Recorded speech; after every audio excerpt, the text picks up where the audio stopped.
Alhamdulillah para penonton, daripada menunggu di pintu syurga tadi, kita ke slot seterusnya iaitu slot Piatin yang Akademi Pengajian Islam Anak Yatim ASEAN. Kita akan bersama dengan tajuk Bersamamu Ya Rasulullah Ihsanilah. Kita bersama dengan Al-Fadhil Ustaz Ahmad Syukri Yusof, Ikon Piatin. Assalamualaikum Ustaz. Waalaikumsalam warahmatullahi wabarakatuh. Alhamdulillah. Dan juga adik-adik di studio kita bersama dengan Manisha Maisara, Nastas Teja, Abdul Nadim, Muhammad Firdaus. Dan Ustaz, bagi dengan tajuk ini, kita nak mulakan perkongsian pada pagi ini. Bagaimana Ustaz dapat bawakan kepada kita kisah penjagaan anak yatim di zaman Rasulullah SAW dan juga para sahabat, yang mana semua pada kita maklum bahawa anak yatim merupakan golongan perlu disantuni sebagai yang disebut dalam Al-Quran, dalam hadis, dan besar ganjaran dan balasan bagi mereka yang mengambil tanggungjawab menjaga kebajikan anak yatim kalaulah kita faham dan tahu. Baik, terima kasih pada Amy dan terima kasih kepada semua penonton yang bersama dengan kita pada waktu ini. Seperti mana yang kita ketahui, melakukan ihsan ataupun berbuat baik kepada anak yatim ini merupakan sebagai tuntutan agama. Bahkan diletakkan selepas pengabdian diri kepada Allah Subhanahu Wa Taala, tidak syirik kepada Allah Subhanahu Wa Taala seperti yang disebut oleh Allah dalam surah An-Nisa. Akhirnya Allah Subhanahu Wa Taala menyebut wabil walidaini ihsana wabidhil qurba wal yatama, dan hendaklah berbuat baik kepada kedua ibu bapa dan juga kaum kerabat wal yatama. Jadi termasuk kepada anak-anak yatim. Pernah berlaku di zaman Nabi SAW satu cerita yang diriwayatkan oleh Imam Bukhari pada suatu hari, anak kepada Hamzah bin Abdul Muttalib. Hamzah ni dia mati syahid dalam peperang Uhud, dan anaknya namanya Umamah mengikut duduk di belakang Rasulullah SAW sambil memanggil-manggil nama baginda SAW. Akhirnya anak yang bernama Umamah ini diambil oleh Sayyidina Ali bin Abi Talib untuk menjaga, bawa pulang untuk menjaga anak yatim ini. Tapi apabila Ja'far dengan seorang sahabat lagi namanya Zaid melihat bahawa Umamah ni dijaga oleh Ali bin Abi Talib, mereka menyatakan kepada Rasulullah SAW bahawa mereka juga nak jaga anak-anak yatim ni, nak jaga anak yatim ni. Maka mereka saling beri hujah, dan akhirnya Rasulullah SAW buat keputusan bahawa yang menjaga Umamah ni ialah Sayyidina Ja'far radhiyallahu anhu. Jadi dari sini kisah benar ini yang dilaporkan dalam Al-Bukhari ini menggambarkan bagaimana sahabat-sahabat Nabi, orang yang dekat Nabi dengan Nabi SAW, mereka seolah-olah berebut-rebut mengambil peluang untuk menjaga anak yatim.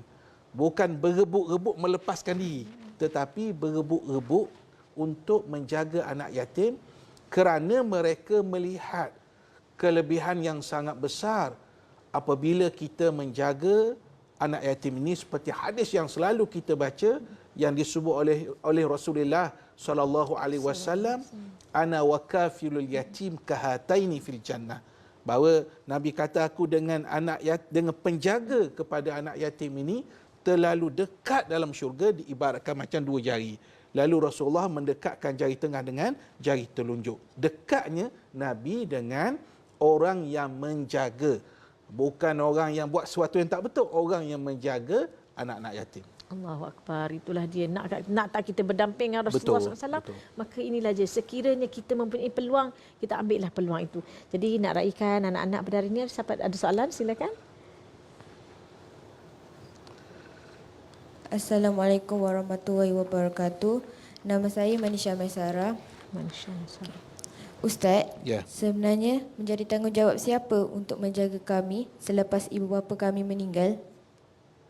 Baik, kalau Maisarah bertanya Maisarah kepada siapakah yang sebenarnya bertanggungjawab, jawapan yang paling tepatnya semua kita ni bertanggungjawab kepada anak yatim, mempunyai peranan kepada anak yatim. Cuma dari sudut hukumnya, asas kepada hukum ialah yang menjaganya berdasarkan wasiat yang diberikan oleh bapanya. Siapa yang dia wasiat. Kalau tidak ada wasiat yang khusus, maka tanggungjawab itu diberikan kepada datuk, ataupun kalau datuknya tiada, maka diberi kepada bapa kepada si mati. Iaitu jika tiada wasiat, tanggungjawab itu diberikan kepada datuk, iaitu bapa kepada si mati. Jika datuk sudah tiada, ibunya atau kaum kerabat seperti saudara lelakinya. Kita teringat kepada Nabi SAW bila kita sebut begini. Bila dilahirkan dalam keadaan anak yatim, Nabi ini sebagai anak yatim, kemudian dijaga oleh ibunya Aminah, kemudian dijaga oleh datuknya Abdul Muttalib, kemudian dijaga oleh pakciknya oleh Abi Talib. Itu gambaran macam mana mereka berperanan untuk menjaga anak buah mereka, darah daging mereka. Maksudnya mereka mengambil berat soal ini. Dan kalau kita lihat, sebagai riwayat kata Abu Talib ini bukanlah orang senang pun. Tetapi melihat ini merupakan sebagai satu tanggungjawab. Dan kalau tak ada juga, tidak diwasiatkan, tak ada orang nak jaga, ataupun sebenarnya kadang-kadang faktor yang nak jaga ni pun, waris ni pun, dia berada dalam kondisi yang tidak mengizinkan, dia sendiri susah dan sebagainya. Maka ketika itulah peranan NGO ataupun organisasi khusus untuk menjaga, seperti Peyatim, Pertubuhan Kebajikan Anak Yatim Malaysia, mungkin juga seperti Pusat Jagaan Kanak-kanak Ruqayyah yang bernaung di bawah Peyatim. Ini semua adalah NGO dan juga teman-teman kita di luar yang berperanan untuk menjaga kebajikan anak-anak yatim kita. Masya Allah, Ustaz telah membawa satu pembuka, eye opening kepada saya. Baru saya nampak betul lah Rasulullah dijaga oleh Abdul Muttalib. Kemudian diambil oleh Abu Talib. Walaupun Abu Talib ni anak dia pun ramai. Betul. Tapi ini sebenarnya menjadi contoh kepada masyarakat kita untuk melihat siapakah antara orang yang sebenarnya yang harus ataupun untuk menjaga anak-anak yatim ini. Jadi Ustaz, seringkali kita melihat ada golongan itu cerita berkenaan tanggungjawab. Ini dia dah ambil tanggungjawab tu, tapi dia ambil kesempatan kepada harta anak yatim itu. Dia nak jaga, dia nak uruskan, tapi barangkali mungkin ada penyelewengan dan sebagainya. Jadi apa sebenarnya peranan penjaga terhadap anak yatim? Dalam hidupan ini, dalam dunia ini, dia akan ada al-khair dengan asyar. Yang baik dengan yang buruk, yang benar dengan yang salah. Termasuklah dalam menyantuni ataupun berinteraksi dengan anak-anak yatim. Ada orang yang ingatkan tentang apa yang disebut oleh Allah, wa yas'alunaka 'anil yatama qul islahul lahum khair. Ada orang yang meletakkan firman Allah ini penting, iaitu mereka bertanya kepada engkau wahai Muhammad tentang anak yatim, maka kata Allah, qul, katakanlah wahai Muhammad, islahul lahum khair. Buat baik kepada mereka adalah langkah yang terbaik. Jadi orang macam ni dia akan jadikan menjaga anak yatim itu sebagai peluang berbuat kebajikan. Satu golongan lagi yang mereka menjaga anak yatim tetapi ada niat mereka untuk selain daripada Allah. Itu yang digambarkan oleh Allah, innal ladzina ya'kuluna amwalal yatama zulma innama ya'kuluna fi butunihim nara wa sayaslawna sa'ira. Satu golongan yang Allah Ta'ala sebut, orang yang memakan harta anak yatim secara zalim, sesungguhnya dia makan dalam perut mereka itu ialah sebenarnya api dan akan dicampakkan dalam api neraka. Jadi ada dua golongan ini, semua penonton yang saya kasih, yang faham tentang tuntutan. Yang kedua, dia mengambil peluang, dia jadikan, orang nak jadikan asbab kebaikan. Dia jadi asbab yang menyebabkan dia akan dibakar oleh Allah Subhanahu Wa Taala. Justru kriteria ataupun ciri yang penting untuk jaga anak yatim ini, dia mesti amanah. Dan dia kena pastikan kalau ada harta yang dijaga, dia kena jaga dengan penuh amanah. Sehingga kan Nabi SAW sebut, kalau boleh harta itu berkembang. Sehingga kan Nabi SAW sebut boleh diperniagakan. Tapi kita kena bahas dengan baiklah. Maksudnya kalau dalam bahasa sekarang, jangan kata duit anak yatim itu dimakan zakat. Setiap tahun 2,5%. Setiap tahun 2,5%. Maknanya paling kurang letak di tabung haji sebagai contoh. Supaya kurang-kurang pulangan itu ialah 2.5% supaya tidak dimakan oleh duit zakat. Allahu Akbar. Itu dia Ustaz ni. Jelas insya-Allah, dan barangkali adik ada soalan, silakan adik-adik. Assalamualaikum warahmatullahi wabarakatuh. Nama saya Abdul Nadim. Ustaz, Saya. saya ada baca berita bahawa ada anak yatim diberi layanan tidak adil oleh keluarga angkat dan merasa tersisih. Bagaimana pandangan Ustaz? Ialah soalan yang ditanya oleh anak kita ni, oleh adik kita ni, satu soalan yang kita kata menyebabkan kita rasa marah, kita rasa geram. Kerana seperti yang kita sebut tadi, sebenarnya ini adalah amanah yang Allah Subhanahu Wa Taala berikan. Jadi bila kita faham ini amanah, kita faham bahawa ini adalah tanggungjawab. Bila kita faham tanggungjawab, bila sebut tanggungjawab, ia akan dipersoalkan oleh Allah Subhanahu Wa Taala. Dan bila sebut dipersoalkan oleh Allah, maka akan ada balasannya, sama ada syurga ataupun neraka. Itu kemuncak kepada pembalasan yang dibuat oleh manusia. Justru itu kita melihat paling kurang kepada anak yatim ni ada dua bentuk kebajikan yang kita kena jaga. Yang pertama yang berbentuk sebagai bentuk yang zahir. Zahir ni makannya, minumnya, tempat tinggalnya. Ini kita kena pastikan dari sudut kebajikan zahiriyah. Tapi adakah cukup dengan kebajikan zahiriyah ini? Kita dah bagi makan, bagi minum, bagi pakaian, bagi tempat tinggal. Cukup ke? Belum. Kalau anak kita sendiri, adakah cukup dengan itu saja? Jawapannya tidak. Jadi anak yatim ni macam anak kita juga. Yang kedua ialah dari sudut batiniyah ataupun kita sebut dari sudut rohiyah, iaitu dalam bentuk rohani ataupun dalam bentuk emosi. Apa yang perlu kita beri?